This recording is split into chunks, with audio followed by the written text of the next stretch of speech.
من این افسران رو میشناسم، این سربازان، میدونم که این مردان شجاع وجود دارند و به من میگن که میخوان بخشی از این جنبش نجات ملی باشن. زمان پیوستن به ملت فرا رسیده. ما جان و مال من گذاشتیم، مردمم با ما هستن. فقط حرف کرد و کردستان نیست، همه مثل شما آمدن به میدان. آها، شما بفرمایید میترسید رژیم ساقط بشه، همین نامردا شما رو بکشن پای میز محاکمه. این حرف من نیست آقا. ولی شما اینا رو با مردم یکی کردین. ابدا. به علی قسم تا پای جان مدافع انقلابم. به من میگن طاغوتی وقتی این لباس تنمه، یعنی اون پرچم بالا سر من مثل شما ادعای حزب اللهی بودن رو ندارم، ولی من سرباز وطنیم.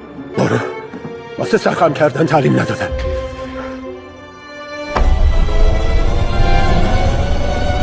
من سرهنگ ستاد، فرمانده تیپ یکم لشکر 28 ایرج نصرتزاد،